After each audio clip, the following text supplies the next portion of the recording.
So the last thing that we have to worry about, we are going to right-click and go to the Silverite presentation, which pulls it up. It's just a 31 slide PowerPoint that goes over all of the normal civil rights legislation that we have to discuss, as well as a few addendums that have been made in the past year. That is essentially why we had to update the entire process. TDA was reworking things, and we decided that we wanted to do something internal that would be a better use of our client or our partner's time. So we have chosen to do this instead. If you'll just go through it, read all the relevant information, then at the very end, there is a link that takes you to the partner agency test, where you can, fill out your email pantry name and your position at the agency, and then work your way through this 10-question test. You have to pass with an 80 or higher, so please keep that in mind. Now, I want to make something clear here since we're doing the annual update. You've noticed that there's been a couple of times where we've requested, the identifying or some contact information for your executive director, a primary contact, and a secondary contact. We need all three of those, or just the two if you do not have a secondary contact. We need all of those individuals to complete the civil rights presentation and test individually. When you do so, this will send you a email letting you know that you passed or failed, and it will also send that to us in a form that we're able to access and see alongside all of the other civil rights tests that have been taken in this calendar year. It's important to also note that you need to be doing this with your volunteers throughout the year. Anytime you get a new volunteer in, they need to be taking that test before they work directly with the clients. And then all of your regular volunteers who are client facing, make sure that they are doing this once a year as well. You will need to keep all of those records. It will send an email to them once they've completed it. So just make sure they're forwarding that to you for your records. Again, we need the 3 people in leadership, but all of the other records need to be kept on site or in your records in case somebody like, a TDA auditor were to come by.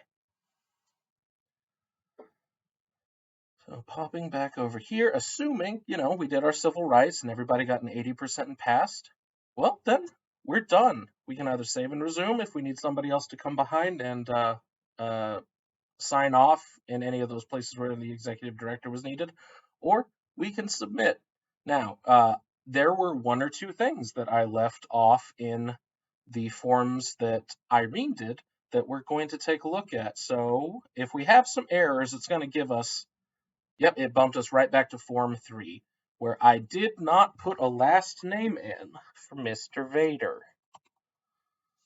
So you see, it highlights any areas where I had something missed. All of this is fine. All of this is fine.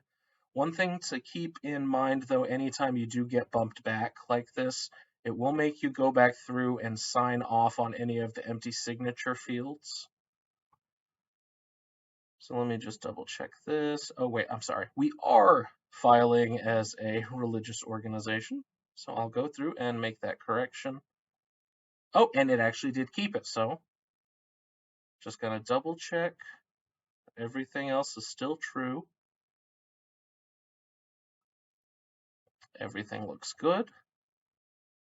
Already uploaded everything that we needed to, our budget and our pest control, because we didn't self-apply, and we are not a 990 or 501c3 partner. We're a church-affiliated partner, so we updated our budget and our pest control. We've done our civil rights, and we're ready to submit. So when you successfully submit your application, this is the screen you'll get. Say thank you for submitting your annual agency compliance documents electronically this year. Great job, partner. Sincerely, Charles Parks, Agency Services Manager. You will also receive a PDF email showing you that all of this has been completed. So, it should be next to instant. Mine just popped up in my email. I don't know if you heard that. But yeah, it's very quick. So we're very excited to roll this out. I personally think it's going to be a lot easier yeah, just an easier process in general. We know that the update can be kind of a headache, especially the past couple of years, what with the pandemic and all. So if there's anything that we can do to make this process easier, we're happy to do it, and that's what we're shooting for here. Not just to lessen the workload on your part, but for our purposes as well. Uh, so that's the annual update. Hopefully, this didn't cause too much of a headache. I think this is going to be a significant time save. It should cut down a lot of the headache, should cut down a lot of the time that it takes to get all these documents in. So hopefully, it runs easy for you. If not, you can reach us at the office at 903-617-2060.